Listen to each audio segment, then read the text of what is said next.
What is it that will have to change in our social habits and in our cultural practices if today we who call ourselves Christians decide to repent like the prodigal son?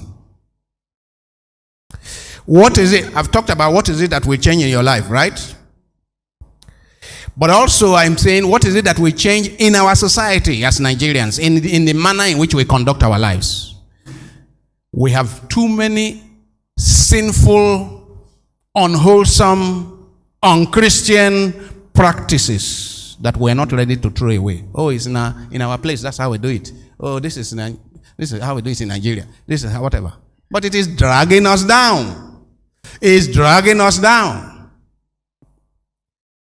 Yesterday I was talking with the friends on the way Nigerians dress. Every average Nigerian is dressing like a prince and a princess. That's not sustainable. Flamboyant, extravagant, vainglorious. Something is wrong. And we have certain practices. I mean, where is simplicity? We have lost the virtue of simplicity and modesty. I mean, when we talk about modesty, all people are thinking about is somebody who is not covering herself very well. No. Modesty is much more than that. What about simplicity? What about frugality? What about decorum? I mean, people appear and you think it is Ojuju Calabar we are doing. A carnival. What's going on here? Flamboyant, loud, empty barrels make the loudest noise. Loud, flamboyant. I mean, you see some people, you think that the object for the museum. That culture is costing us a lot. It's costing us a lot. And it is not just to celebrate wedding or to celebrate Christmas. It's like how people dress every week to church, how they dress to any event, to parties, to any event like that. Something is wrong. That's not how I see it in many parts of the world. So what is it? That's just one. What is it in our marriage celebrations? I mean, a young man who is earning 25,000 in the city marries a young woman who is earning 20,000 naira, and he is given a list that costs 500,000. He's given a list that costs. I will check the list when your daughter is going to get married. We will be vetting. You think I'm joking? I mean, when these young people we will be vetting the list here. If the child belongs to this church, we will vet the list. Everybody knows what I did when my niece went for wedding. I vetted the list. They say 100 tubers of yam. I say put 10. Yes. Felicia, not so. They say 100 tubers of yam. I say put 10. We are not waiting for that family to come and feed us. They say 1 carton of wine. I say put 1 bottle of wine. They say 1 50-liter jerrycan of oil. I say 1 bottle of oil. They say whatever huge number of fish, of fried fish. I said the fish will spoil. We don't need it. Knock that one off. At the end of the day, they did not spend. We spent more to feed them than they spent. They said dowry. I don't know. I can't remember what they suggested for dowry. Anyway, my people don't cost much for dowry. They say 5,000. And the 5,000 during the ceremony, we gave the family 2 and we took 3.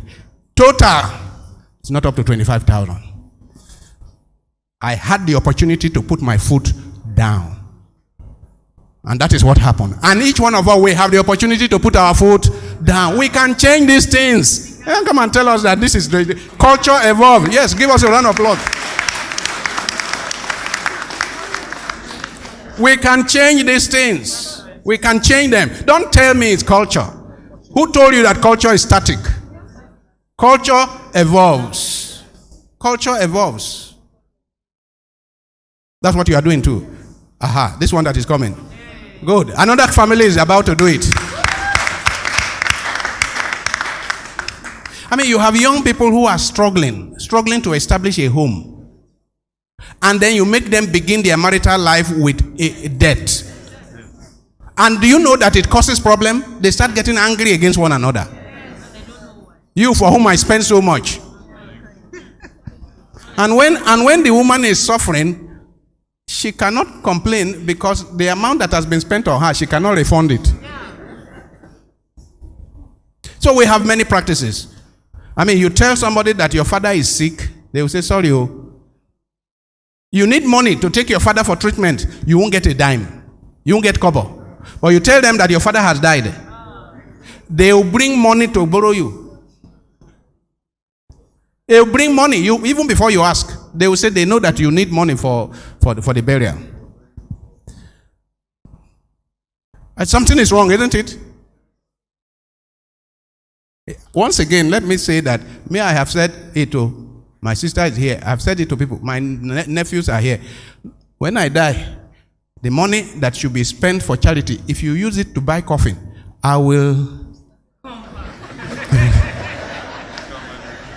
I have said that I should be buried with cut and nail. Cut and nail. We have good carpenters. Cut and nail. They will use a plane it very well.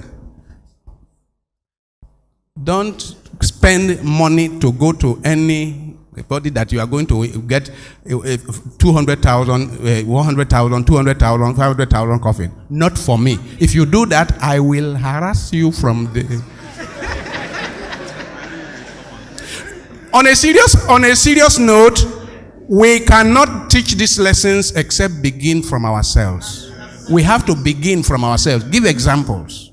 And I say, culture changes. Every time I see people spending 200, 300, half a million, 1 million to buy coffin, and I know that this is total waste of money. It's like you carry a bundle of dollars and you bury it in the ground. It's total waste. It doesn't make sense to me. It has never made sense to me. And I see children suffering who cannot go to school. Nigeria has the highest out of school children. Do you people know that? And so if you carry 1 million, 2 million, 3 million to go and buy coffin, you are committing sin. In case you never knew. In case you never knew that it is linked to sin. You are denying people of resources for their very existence, and take those resources and you bury it in the ground to rot, to be eaten by termites. Hey, yes. That's the way it is. We have too many cultural practices that need to be interrogated. Too many practices that need. That's why Jesus came. No culture is perfect. Cultures are handicapped. That is why Jesus came to purify our culture. We have no excuse to carry money that people of this generation need and bury it and give for termites to eat. And so many other things that we do. So, what is it that will have to change in our social habits, in our cultural practices, if today we who call ourselves Christians decide to repent like the prodigal son, truly live as sons and daughters of God, and give powerful witness to Christ as agents of positive transformation in the Nigerian society? What is it that will have to change? I have given my own. I need some more suggestions. Yes, Jacob. Glory to Jesus. Honor to Mary. I will talk about the burial. The burial. Yes. You did 2 burials not long ago. I've done 2. My father-in-law and my mother-in-law within 2 months. Okay, when somebody dies in my place, what they do is, they gather together on the day of burial. The day of burial, they assemble people. The essence is to blame it on someone and move on. To blame the death on someone. It has to be blamed on someone. It has to be blamed on. That somebody don't just die. You can't just die. So they say you. When they discuss it, they say you. I know you killed him. Do they bring doctor to do postmortem? No. How do they now turn to say you? They say because when the man was sick, the way you were behaving, I think it was suspicious. Oh. And so they blame it on you. So, and then again, before the person will be buried, they have to discuss it. So I changed something in my village. My younger sister died, and that was 4 years ago. And we went to bury. So they were preparing to start the discussion. Before they could start the discussion, because I was in charge, I ordered that they should bury. You use your prerogative. Exactly. I ordered that they should bury. So when they went to bury her, the much older people came to me that you can't do that. That is against our culture. I mean, you can't do that. We're here to discuss. So does it mean you know something about your sisters? They accused me of killing my sister. But my wife is there. For killing my sister for money. Because how can he just hurriedly bury the sister? So I took the blame, and since that time, everyone is following my footsteps. They are beginning to do it that way. So give him a round of applause. So that was the risk I took, and now it's beginning to change. Something. But since that time, did you buy a new car? Because if you take a new car to the village, they may think that... Thank God I've not gotten another car since that time. So glory to Jesus. Yes, Pastor. What is it that we have to change in our culture? And then, as he did just now, can you find what you can do? What is it that you can do towards the change? Yes. Yes, I want to speak on this issue that has to do with a traditional marriage ceremony. Yes. I am from a place called Ngwa. Ngwa, yes. In Ngwa, there is these stages that we observe. Process of marriage. Process of marriage. We have the one they call Ekwakalozo or something. That is knocking at the door. Knocking at the door, yes. Yes. And this knocking at the door has a lot of items that follows it. Yes. And they have the other one that they call Ebamaya. Ordinarily they said the first wine carrying. Then it is almost equivalent to doing the general traditional marriage ceremony. You bring money, you bring drinks, you bring clothes, goats, rice, everything. Then that is not the final. It's not the final. They still have another one that they call Ajijo. That is asking questions. Going to ask questions about the family of the lady, the character. After you have eaten. After you have eaten, and Can you imagine after you have eaten rice and eaten goat, then you will still go and ask questions? I don't know if there is an Ungwa man here. Don't worry. There is an Ungwa man here. They won't show so themselves. No. Just at least for them to bear me witness to what I'm saying. Yes. And all this visit. All these visits has much expenses. Yes. To be made on the side of the man that is coming to marry. Yes. Then it happened that when my two sisters came, when they had the opportunity of getting married. Yes. My dad then was alive, and he was a traditional chief, and being somebody that has been attending other people's marriage, and it's expected that he's been drinking the wine from other places. Yeah. So the moment I got the knowledge that Chiamaka wanted to get married, I said, the visit must be once. The visit must be once. Okay. If you are coming, prepare your mind that you are coming to marry. So they should ask all the questions before. Whatever question you want to ask Chiamaka. Don't ask us. You saw yourselves. You understood yourselves. You agree within yourselves to marry. Besides, no member of the community supported in training her. So I see no reason why they will come and become a burden to you, thereby taking what you will use to take care of this child. Did it happen like that? It happened like that. You know why? I told them, all your plans, whatever you have put together, both the chiefs and the rest of them will not work. Because on that day, thank God, my sister did not marry an Anglican anyway. She married a Roman Catholic. Catholic. And she served the priests in Owerri, one of your seat of wisdom. That was where she was. She served them, and she worked very well with them. And I told them that even if you did not come, you had a crowd of Catholic family and priests and everybody, they will be there. And the police definitely will not allow you to do anything. Of course, you cannot do anything. Yes, now. Give him a round of applause. So it happened that way. She got married the same way. Chizrumoke got married the same way. And many families in my place are copying. I enjoy it now.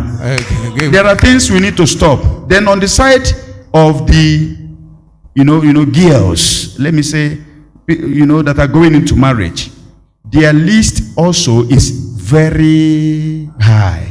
The list? Yes. In the sense that a lady will come and tell the husband to be, I have 1 million shebis. You understand? Their cloth and all that, this is what we're going to buy. This is what we're going to do. Then she will now decide the class of hotel where they are going to stay. Oh, it's not the parents that do that, it's the girl that is doing it. The girl that is doing this one now. Now, and they know what I'm saying. That is working. They say you people know this? Yes. I was counseling a particular couple, about to be married. Yes.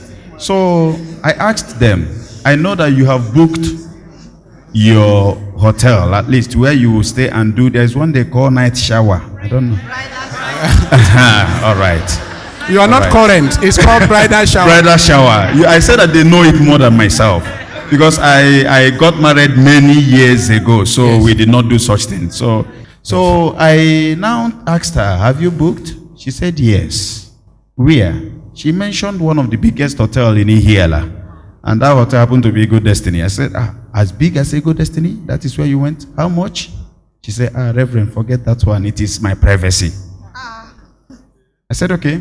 Now, what will happen there? She said that is where she will stay with her friends. The bridal train, I think so. Yes. What? The bride, All right. So, now she told me that is where they were going to stay. What are you going to do there? Just to stay there, have some... Okay, fun. All right. Have some fun and, I thank God they're helping me to complete it, because I want you to understand things that need to stop. Yes. Things we need to remove so that we have enough to fund our marriage. We need a better marriage. We need a happy marriage. Not when the man has spent all this money. At the end of the day, you still come to him for 1, 2, 3 things. Whenever he tell you there is. How are you hearing? Are you hearing? So that is that. A good number of things is going. After that, we still have other things that is. Then we still talk about the mother of the woman. Oh, she has her own demand. Yes. Yes. I think we need to deal with it another day. Give him a round of applause. Sorry, we have to move on.